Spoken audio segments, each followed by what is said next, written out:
so much for joining us for SheBoss today. We are tickled pink to be joined by one of our local SheBoss young ladies here, Payton Walker with Tennessee Valley Living. Every day at 11, WAFF, tune in. Weekdays. One of the best shows. We watch Shameless it all plug. the time. All the time. I know. Thank you so much for joining Thank you us so today. much. I'm so You're honored. sweet. We're going to have a fun conversation, I know, so I'm so excited. Well, I love this so much because so many people get a chance to see you behind the camera and kind of doing all the questioning. Yeah. And you have such a great opportunity to highlight so many amazing people here. So we thought, why not kind of turn the tables a I little know. bit? This is weird Get for me. your I'm like, story. how do I sit? What do I do? I know. I was like, what's your Interesting. good side? Like, Yeah. all good sides because So, you get ready no, for that. you're So. I know. Thank you so much for joining us. Thank you. A lot of people get to see the stories that you tell, you know, on behalf of Tennessee Valley Living, but you have such an amazing story as well. So why don't you kind of give us a little bit of background on you and how you got to where you are today? Yeah, so I'm from Charlotte. I grew up there and went to the same school, 1st through 12th grade. So shout out Charlotte Christian, go Knights. Absolutely loved it. Had a really sweet college preparatory experience. But career-wise, you know, people always ask, when did you know what you wanted to do? And I actually started out doing my school's broadcasting team in high school and just did it for fun. And I say broadcasting team because it was kind of like school news, but also like this SNL factor into it as well. Fun. So we would start out doing like announcements and lunch menu and happy birthday to so-and-so. And then the rest of the show was skits with my friends, right? Which was so fun. It aired on Fridays throughout the school. And it was a class. It was kind of an extracurricular class that I took. And I didn't think much about it. You know, it was just like, I loved doing it, but it was an extracurricular. At the time I thought I was gonna be a doctor, which LOL at that plan. But anyways, yeah, I was just doing it for fun, and I kind of had a lot of teachers say, you know, hey, they'd seen me in the hallway, you know, knew me, and it was a small school, but you know, had seen me on the show, and they said, have you thought about journalism, you know, kind of pursuing broadcasting? And I was always like, oh no, but like, thanks, it's fun. I'm gonna be a doctor, okay. And I don't know, I just kind of kept having similar experiences like that over and over again, and I thought, you know, well, I love doing this, and people say I'm kind of good at it, so maybe I kind of look into it. And you know, they say it's kind of where your passion meets your talent, kind of where that intersects. It might be something to look at you know, career-wise. So sure enough, right from then and there, I decided to go to school for broadcast journalism. I went to UNC Chapel Hill, so big Tar Heel, very much more into the basketball rivalry than I am the football, but I'm getting used to it here in Alabama. But anyways, yeah, so I went to Chapel Hill, and interestingly enough, again, started out majoring in broadcast journalism right away. I started out, though, doing sports in school, which another LOL, because when I tell you, I play no sports at all, at all. As tall as I am, people are always like, basketball or volleyball, and I'm like, I did cheerleading and musical theater, so thank you. But yeah, God wasted my height on me because I have no athletic bone in my body, but started out covering sports, which was just such a joke because, again, I cheered in high school, and when I told people, I was our football and basketball rep, so I covered all of our football and basketball games, you know, did coverage down on the sidelines or courtside, did post-game, player interviews, coach interviews, press conferences, all that. And when I tell you I was a cheerleader in high school, I did not know whether to call offensive or defensive cheers. Like, that's how bad I was. And I remember telling my high school friends, like, oh, I'm our basketball and football reporter, and they were like, huh? And I was like, yeah, no. So I went to Barnes & Noble, I bought Football for Dummies. True, I legit bought Football for Dummies, and I read it. And yeah, so started doing sports, which was so fun. I mean, if you know Carolina, you know just how fun we are, you know, it's especially in regards to sports. So really great environment. As I got kind of more into my junior and senior year, I was kind of like, I probably need to look at news a little bit more because I didn't think I knew enough sports-wise to really pursue that as a career. And I didn't want to live in Bristol, Connecticut, which is where ESPN is based. So looked at a little bit more news, and then upon graduation, I really, really, really wanted an anchor position. And if you know anything about this industry, you get told, like, you ain't gonna get an anchor position right out of school. You know, like, you gotta be a reporter first. You have to work the terrible hours, right? You have to pay your dues. Like, you're gonna be covering the snow at 3 in the morning. Like, that's gonna be your life, right? And I was like, okay. I had professors tell me, you're not gonna get an anchor position. Like, just be prepared. You are not getting one. And I was like, okay. But I sent out a reel. We had a talent recruiter come to the school, and I said, look, I want an anchor position, and I want to stay Southeastern. And he was like, okay, like, we'll see what happens. And I sent out my tape, and sure enough, I had a few stations call, some for full-time anchor positions, but they were in cities I didn't really want to live in. Huntsville called, and they said, we'll make you the weekend anchor, and you'll report 3 days a week. And I said, okay. Because I was a city that I was excited about coming to. I had heard a little bit about it. It was relatively close, being from Charlotte. I mean, it's 7 hours away, farther than what my family would have wanted as an only child and only grandchild that I am. But moved right here and been here ever since for 3 years. It's been such a blessing. So you were able to start with WAFF as an on-air anchor right out of school. Yeah, that's unheard of. Yeah, it was pretty unprecedented. My professors were really excited, and my family was excited. And I started out again weekend anchor, reporting three days a week. I was doing the morning shift though, which was not ideal. So I was working. Shift is like, it's 3 a.m. to noon. It's hard. I was Wednesday through Sunday, so I was working terrible hours, and I was covering crime and hard news and things I didn't love. I've always been a happy, fun, sweet news person. That would be really hard. It was hard. Yeah. It was really hard. Yeah. I mean, the things that I had to see, and some people they love being in the heat of the action. They love getting all the details, being in the courtroom. I would be in the courtroom and I'd be like, I can't believe this is happening. Like so sad and overwhelmed. You get emotionally tied. Yeah, I get so emotionally tied, and just things really weigh on me. Sometimes people can hear a story and it just, they're like, okay, that was my job for the day, and I'll go home and I'll think about it and I'll be like, I can't believe this happened. Things like that. And so, all that to be said, I was still kind of doing that, paying my dues, like you said. And then one day, my boss called and she said, we're getting a lifestyle show. We didn't have one. She said, we're getting a lifestyle show. It's going to be fun, lighthearted, restaurants to check out, family events, concerts, celebrities. It'll be Monday through Friday, and we want you to host it. And I was like, won't the good Lord do it? I mean, this is just, I was like, what? I mean, I was so shocked. People actually thought this lifestyle show was my idea. Like, they thought that I fought for it. I was like, we need lifestyle. I did not. Like, I was just doing my job, and my boss called, said, we're getting lifestyle. We want you to host it. And I was like, praise the Lord. I was so excited and so honored. And, to your point in terms of, like, so unprecedented, I remember I called my daddy, and I said, I'm going to be the host of this lifestyle show, which was Monday through Friday. I'd worked 8 to 5, by the way, which previously, as I said, I was working Wednesday through Sunday, 3 a.m. to noon. So when I had this new, weekday, 11 a.m. hour lifestyle show, I called my parents, and my daddy was like, do they know you're 23? Like, do they know that? Or do they think you graduated before you did? Give them a fake ID. Yeah, I was like, what'd you do? Yeah, I was like, I'm assuming they know. I literally was like, maybe, wait, do they know? Because this was my first stop.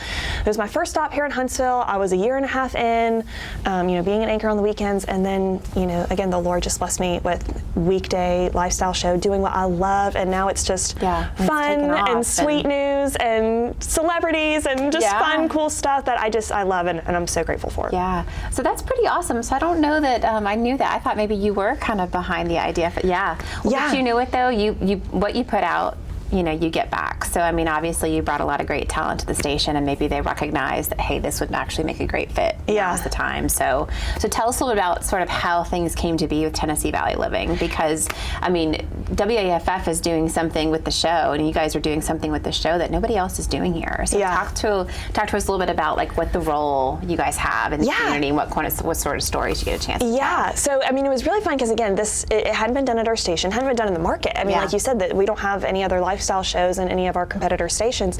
So it was really just kind of this blank canvas. And, so it was exciting to think about what's it going to look like, and kind of overwhelming, like, what are we doing? I mean, I was all for it, but it was really just, again, just this blank page. And so. And when did you say it started? You said 3. We started January of 2021. Oh my! So it's really only it'll be our 2 year. It'll be our 2 years in January, which is so crazy. I feel like it's been around longer than that. Thank you. I mean, like in the best way. Yeah, it's been crazy. I mean, stuff that I think about now and being like, it's only 2 years old, which is just so great. And the community's been so supportive. I mean, I'll tell people, whenever they stop me in the grocery store or whatever, I think sometimes they think, like, do we talk to her? Yes, please say so. I'm so glad you love it. Thank you so much. I mean, it's never ever a bother. I love that people love it, and it's just been so sweet to see how it's taken off. But so we knew it was going to be an hour long. It was going to be weekdays, and we kind of try to we focus on local businesses and local leaders, but also some national headline. I mean, celebrity news and things of that nature, and consumer news and new Oreo flavors to try out, and what things are hitting the shelves and things like that. But we've really focused on the local and business leaders, or just heartwarming stories of friendships that have performed that you wouldn't have thought, or this kid made the basketball team, and here's why that's special and sweet. So yeah, it's really great. Really, again, local in Huntsville, such a great community to start that in all of North Alabama, really. But it's been really great to highlight that. So I want to talk a little bit more about the show and some of the ideas that you guys come up with in a second, but talk a little bit about being a woman in broadcast journalism, because you've had your fair share of challenges, I would imagine, getting to this point, being told that you won't get an anchor job right out of school and things of that nature. So just kind of talk about the journey a little bit, and maybe for anybody who has interest in going into broadcast journalism, maybe what some advice would be that you would give them. I would say, initially, just getting to know people, right? I'm a firm believer that every single person has a story. I think that's one of the biggest challenges as a journalist, and that reporters face is like, there ain't nothing going on today. Like, I don't have a story. And I'm like, everybody has a story. I mean, the lady working at Publix has a story. It might not initially seem like that, but she does, because every person is, uniquely and wonderfully made, right? They have a story to tell, and it's our job to get to meet them and find out what that is. So, that just comes with talking to people. I think sometimes people think I'm weird because I'm the first one to be like, hey, how's it going? People are like, why is she speaking to me? And I'm like, why would I not? Like, you're standing right here, So, but all that to be said, getting to know people, and as far as my personal journey, I will say I worked really, really hard on the front end, which, not to say that you can't find your dream later in life, but I look back at my high school career and be like, girl, you were crazy. Like, I mean, when I tell you I was class president and French club this and student ambassador and AP, I was that girl, like, and I look back being like, oh, sweetie girl. But, I really think I put in that kind of work on the front end in high school to where I got to college. I thought college was easy, which was such a blessing, because I know a lot of people say, it was hard, but I'd put in so much work that I thought, college was kind of a breeze. And then, even now, my job is fun, and I'm so blessed and so grateful, because I certainly know that's not everybody's journey. But putting the work on the front end, and just, like I said, getting to know people, because everybody's got something to tell, and I'm honored when I get to learn people's stories. So what would you say do you have like a knack or something that you do to kind of pull something out of someone that maybe would be more difficult? Because sometimes it's hard to get people to talk and open up about things. Well, I'd say first and foremost, don't ask yes or no questions. That's just questions. You need to say, and how did you do that? And why? And how does this make you feel? Don't be like, so do you like the new Oreo flavor? The worst is with kids. Like, are you excited to be here tonight? Yes. I'm like, excellent. Okay, so It can be hard. Rule out the yes or no questions. I think, though, if anything, just doing your best to have a personality, make them feel comfortable, and just be like, hey, just like, like you, when I sat down, you were like, just look at me, like, we're just going to talk. I'm like, we just sit and talk, and I think that's so big. And just if you be yourself, people are more inclined to be themselves, right? Like, you kind of create an atmosphere for how people are going to respond. I mean, I experienced that on the show. We sit the guest down during the commercial break, and I can either tell, like, this is going to be great, or like, she's going to be stressed, which is fine. I mean, it's live TV, so I get it. But I'm like, sis, hey, like, just pretend like we're on the couch, in the living room, just talking. And I do think, whatever kind of demeanor you can dictate for yourself, that certainly translates well to other people as well. Yeah. So tell me about a time when maybe you had a guest on that, and don't give me the name, of course, of anybody, but like a nightmare experience. Like, I would love to hear about like an experience that you guys have had, whether it be live or not. That was a total nightmare. Good lesson learned, maybe, and moving forward, don't do X or don't do And then also too, I'd love to hear about some of the stories that you've had a chance to tell that blew your mind. Touched you in a place that completely transformed. So I'm trying to think, as far as like interesting guest interviews, it's funny, we get some people, we'll wrap up a conversation and then they'll say, was that live? And I'm like, sir, yes. Like, we literally told you in the email in bold. It is so funny. As many emails as you'll send, people do not read their emails. Read your emails. That is my message here. Read your emails, because we will say, hello, this will be an in-studio, all caps, live interview. Please come prepared. You're like, I'm just rehearsing, and they'll just be like, okay, like, so, and I'm like, what, So that's always interesting.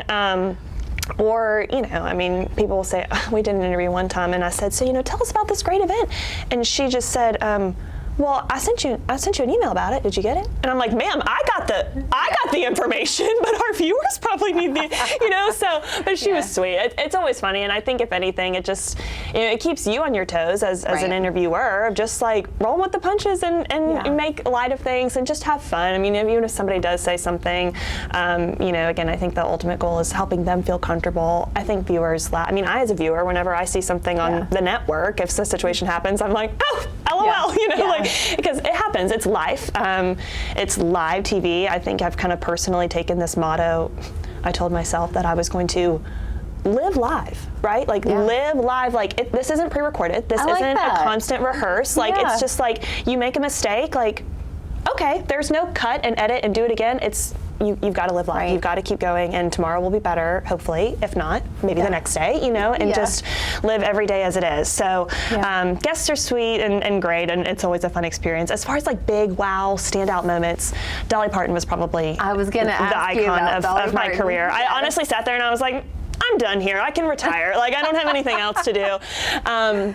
So great. So tell us about that. How did that come about? Oh my goodness. How did you land that opportunity? Yeah, well, I really have to shout out one of our TVL show producers, Anna. She had built up a really great rapport with just one of the team members there. We had done a lot previously on Dollywood Spring Break and Dollywood Christmas and this and that, and we had always done interviews with a Dollywood rep, promoting the theme park. And so based on that rapport, we had a representative reach out and say, hey, Dolly's going to be here for a big, I think it was a Spring Break reveal at that point, it was in March. She's going to be here for a big, Dollywood's open for Spring Break, we're only inviting a few stations to come, we'd be honored if you came up from Huntsville. And we were like, yes, we'll be there. So it was so exciting. Us girls, we were just so in shock. Yeah, it would have been amazing. And I wouldn't even know what to say. Oh, literally, I was like, what do I even, what? I literally remember, I think I actually sat down, I'm actually almost positive, I can watch the tape back, but I think I sat down and I told her, I was like, I don't, what do you ask an icon, right, in 7 minutes? And I said, but I thought about it and I had researched some questions, but it was so crazy because I literally was like, and that was another thing too, I had been told we have 7 minutes. Oh my goodness. 7 minutes. Each station got 7 minutes, and that's always kind of a hard ballpark to be in because you never know like how long she's going to talk for any guest. I don't know if she's going to take 4 minutes on the first answer, and then I had to adjust my questions. So I had kind of I think I had like a plan A and a plan B. Like if she talks long, I'll go with this. If she doesn't talk long enough, I'll ask these questions, and kind of had different maps and whatever rooted out. But, at that same time, sat down. She's so great, so sweet, and she's an interviewer too, so she's so she's got it, and I'll say too, her staff was so incredible. I think that speaks a lot to an artist too when they have a really great team. We walked in and they could have easily been like, sit here, 7 minutes, time, go, and they're like, sit down, we'll adjust your shot. Do you need some water? I think took our photo. They were just really, really kind team to work with, and we sang Jolene together at the end. When we wrapped up, I was like, can we sing Jolene? And she just goes, Jolene, and just started it, and I just started it, and everybody was like, what is happening? But it was so fun, and so now I'm like, I've sang Jolene with Dolly Parton, it's fine. But not a lot of people can say that. That is pretty amazing. Was such an incredible experience for sure. I bet. Okay, so who other would you say is up there as far as like interviews that were just? We spoke with Walker Hayes. He was really fun. I made a TikTok and watched. I feel like I kind of have this bucket list almost now at this point, like sing Jolene with Dolly Parton. Okay, make a TikTok with Walker Hayes. Great. Okay, I'm like trying to think of all these fun celebrity interactions we can have. But Walker Hayes was really fun. Thomas Rhett, we spoke with him. He was great. Kenan Thompson was like one of our very first celebrity interviews. So sweet, from SNL, and so he was great. So Candace Cameron Bure. Love her. Absolutely love her. She is so great. We interviewed her ahead of our Christmas Hallmark movie, of all things, right? So, of course, she's the Queen of Christmas, so chatted with her, and, also spoke a lot, too, just about her faith. She's really passionate about living her life for Jesus, even in Hollywood, which I think is really rare, and she had also written a really beautiful Christmas devotional at that time, so we chatted about that, and I remember she posted it on her Instagram story, and I was like, Oh my goodness. I had people who just followed Candace Cameron being like, you're on Candace Cameron's Instagram. And I was like, oh my goodness, so excited. I found out on a Saturday morning and called our producer, Anna. But she was really great too. Pretty great. So yeah, a few highlights. Yeah, they're all great, honestly. Yeah. So who, do you have anybody on your bucket list to come on like, oh man, if we could land? Well, when I tell you in high school, they didn't call me Payton Walker the Bieber stalker for nothing, okay? I was very much obsessed with Justin. I think now I don't even know if I could do it. If Anna looked at me and was like, we've booked Justin Bieber for next week, I think I'd be like, we got to get somebody. I can't do it. I can't do it. I will say, like, my obsession's gotten better as I've gotten older. I mean, he's still great. I'm not as into it as what I was when I was 13. So is it official, though? Do you have Bieber fever? The Bieber fever. Oh yeah, I bleed purple 1,000%. Yeah, so like I said, when I was 12, 13, I was very much into it. Now I'm like, okay, You're like, yeah, he's sure. Great. Yeah, right. It's fine. I'm totally normal. Totally normal. Okay. It's just a different level of fever, right? Yeah, it's different now. So I'm like, okay, but yeah, when I was 12, it was a lot. I get it. That's hysterical. There's probably there's a lot of people who still have the Bieber fever, for sure. Oh, very it's just much so. in a different way now that you're a little bit older. Yeah, they might not want to come out and say it. I actually, when I was in high school, that SNL team I was on, I made a video just about like how obsessed I had just gone to his concert, and I made a video talking about my experience and just how great it was, and it kind of went viral, like in Charlotte. I remember I pulled up to a Chick-fil-A and this girl hands me my milkshake and she goes, are you that Bieber girl that's on YouTube? And I was like, yes. I would go to other schools. Like, I was like, that's me. You want me to sign a napkin or something? That's me. I'm Payton Walker, the Bieber stalker. But yeah, and I'd go to other schools. When I was cheerleading, I would go to other schools, and kids at other schools would be like, are you Payton Walker, the Bieber stalker? And I was like, yes. So good times, so Justin, if you ever see this, hey. I'm sure he watches SheBoss. He definitely does. I'm sure he'll get that message. You know, we'll do everything we can to make sure he gets tweet at him and all the things. So great. Hysterical. That makes me laugh. I love it though. So are you into Taylor Swift? I gotta ask. Are you a Swiftie? Yeah, I'm not as Justin was really the biggest. I mean, other celebrities, I'm like, fine, I'm not a huge Swiftie, but I mean, she's great. Taylor, hey, you know. I mean, if Justin watches it, I'm sure Taylor's gonna see this eventually too. She definitely watches it. Hey girl, you're great. I know she cannot see, but we have a running list of, which album or which song on the latest album was the best. Yeah. So, well, she's going on that tour, the whole revival tour. Everybody is well aware. Yeah, I'm sure the internet will break down. Yeah. Friday? Is that when they go on sale? Yeah, right? pre-sale. Right. Yeah. We'll fact check that. It's going to be huge. Yeah. So, but she's not coming to Orion, so I know. I think Atlanta and Nashville. Though, Nashville. I think. Yeah, so. she'll get close. Yeah. So, a fun fact, not a lot of people know that you are a former beauty queen. Yes. And spent your adolescent years kind of doing some pageants. So tell us all about that. And honestly, I think that sometimes pageants can get a bad rap. Yeah. Which is not the case. We were talking about this before, and I completely agree with you. They help to really build confidence and leadership skills and public speaking skills. Absolutely. So talk a little bit about just that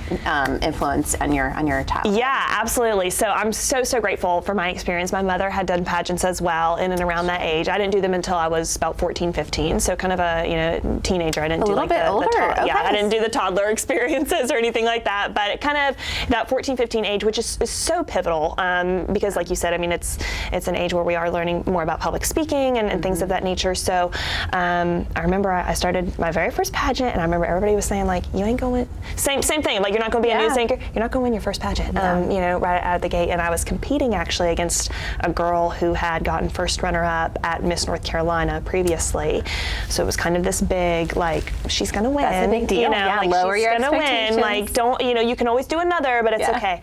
And I won that first one, and I remember everyone was like, who is this? You know how Facebook was, I mean, it was like 2012. Facebook was really popping. People were all like, who is this, new girl, whatever.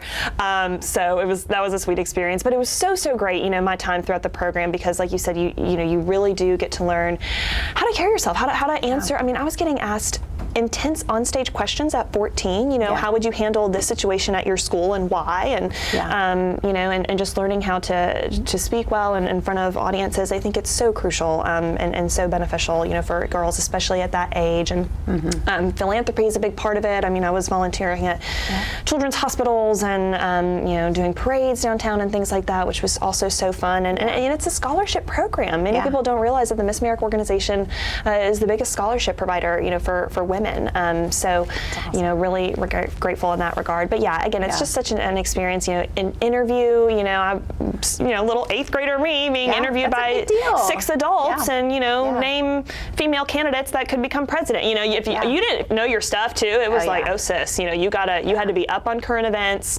So it really does a great job, I think, of creating a well-rounded version of yourself. Not to force you to be anything by any means, but it's just a learning experience. I think everybody can benefit from speaking in public settings and being aware of current issues and having a cause that you're passionate about. I have my own, philanthropic cause that I did a lot of work for. So really, really great. I'm super grateful. So I was curious about that because one of the things that you were passionate about that you talked about was a pediatric brain cancer, right? Yeah. So do you have personal experience with that? So or one of my So one of my close childhood friends ended up passing away from diffuse intrinsic pontine glioma, which is a tumor on the brainstem. It's completely inoperable. It's incredibly rare, but if you get diagnosed, you don't survive. And so I just watched her go through that experience, and our families had been so close. We were church friends.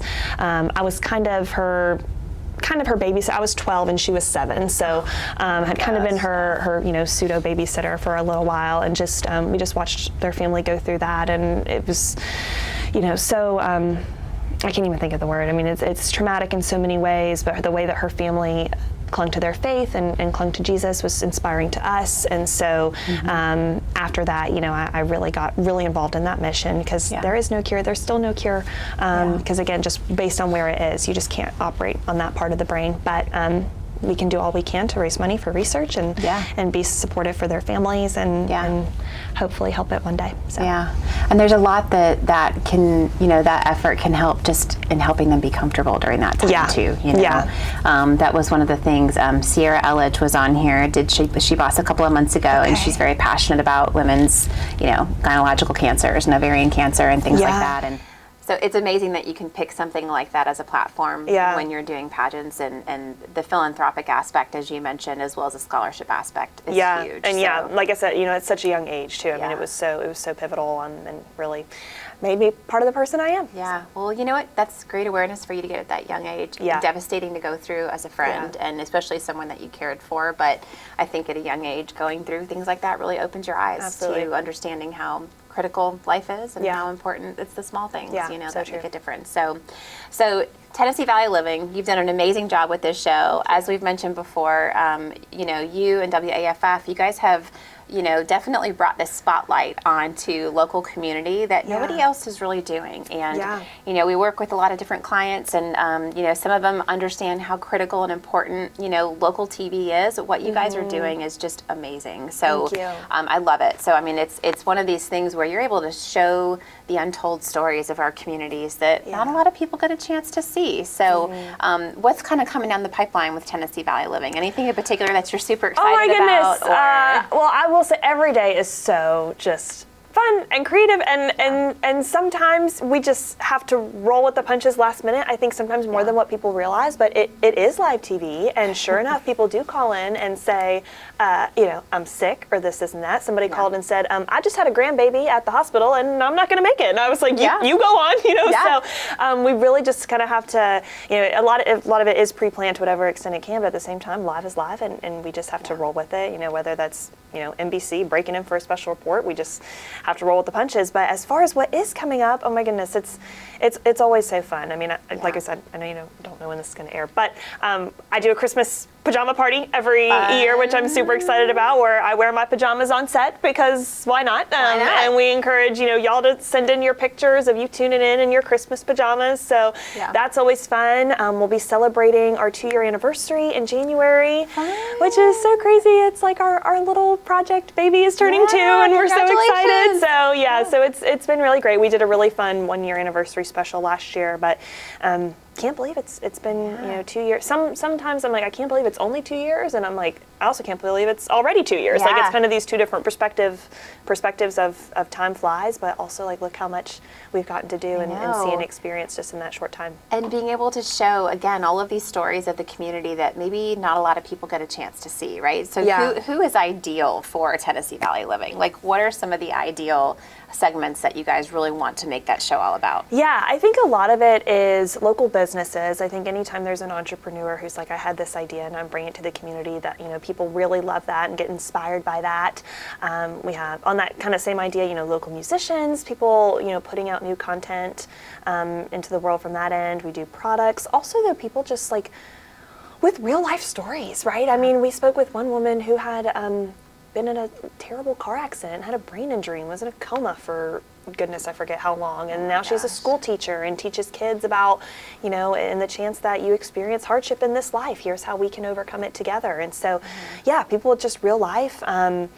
People that, encourage people in a really unique way. We have one girl, Caitlin Chappell-Rogers, who I'll shout out. She kind of started out in the news industry, and now she's really built up a really great social media platform. But she is all about keeping it real and being like, let me tell you what my kid did today, and here's why, and so I think that's really another part of what we try to do is be real, be authentic. I try to do that in, my presentation skills, because I think news anchors get this very like, this just in tonight, this is happening, and it's like, no one talks like that, like, no. So I really try to be like, hey, good morning, like, here's what's going on, like, just sit on the couch and have our coffee together, like, trying to be real. I see women who do that, like, they flip-flop, and they'll do a TikTok about, like, their kids. That's right, so I'm sitting here with Megan for the SheBoss interview. It's like, why did we all of a sudden, what's in our nose? I was going to ask you that. Like, is that a thing? Like, it is, but I don't know why. Like, I will watch even like sometimes at a network level, like and I'm not trying to diss anybody specifically, but I'm just like, no one speaks like that. So why? I don't know why we just assume that that's like a natural way to talk on air. But so I've always wondered that if that was like, you need to sound more unlike a real person. Yeah, no, I'm like, whoever told you that? No, wrong. I greatly appreciate the fact that you are you. Because Thank I think you. that's what our community has fallen in love with. Well, I try. I mean, to be fair, like I really don't know how to be any other way. I mean, sometimes people, our staff said that they sometimes get asked, like, is she really like the way that she is, like, behind the scenes? They're like, yes. Like, she knows no other way. I mean, I am just, I'll say whatever, I'm funny and silly. Sometimes people are like, please stop, like, to whatever extent, that looks like. But it's fun. I just try to be real, and because I really do view it at. One thing I will say, I think sometimes people don't realize, is the studio is just, it's just me in there. Like, we don't have crew or anybody. All of our cameras are robots now, so it's literally just me looking into this lens, and I just kind of view it as like I'm just talking to you. Like, we are just hanging out, and I'm like, hey, did you hear? It's always funny to see, even too, like, sometimes the way reporters will write stories, and it'll be like, police wrangled the reptile on the interstate, and I'm like, cops found this gator on the street, and it was whack. Let me tell you what, like, you know what I mean? Like, you just need to have a newscast that's not so newsy. Exactly, because I really do think, like, if we were sitting over coffee, do you think I would say, officers wrangled the 7-foot reptile? Or would I be like, girl, did you hear? There was this alligator on 565. It was insane. You need the newscast without the news. Correct. Like, just undertones. Tell it how you would. Like, if you wouldn't say it that way to your friend, like, why are you saying it that way to all your viewers who are like your friends? You wouldn't. So I think, and that's a little bit of a different avenue, I think, that TVL is taking, because it is lifestyle. It is fun. We can't, joke or whatever that looks like. It's a little bit more relaxed, because I think, like, that's what people, they want to feel like we're friends and we're just hanging out. Right. Which we are. Right. If you're telling me a story, I'm going to be like, that's not a story for me. I don't know. I'm not going to be able to relate. So you got to live live. Live live. Live live. Exactly. You heard it here first. I know. This just it. And this just it. Live live and don't sound like someone else. Literally. Well, Peyton, thank you so much. I know. So Peyton, you can see her, Tennessee Valley Living, a phenomenal Shameless show. plug. I know, but SheBoss is a huge fan of what you guys are doing, and a huge fan of WAFF too. I mean, they're one of the staples here in our community, doing great things. So their entire team's amazing. So support local TV, of course. If nothing else, make sure you tune in to Tennessee Valley Living. Oh my goodness, y'all are so sweet. We love y'all. We love SheBoss and all that Flourish does. You've cultivated just such a great agency here, and we're honored to be a part. Thank you so much.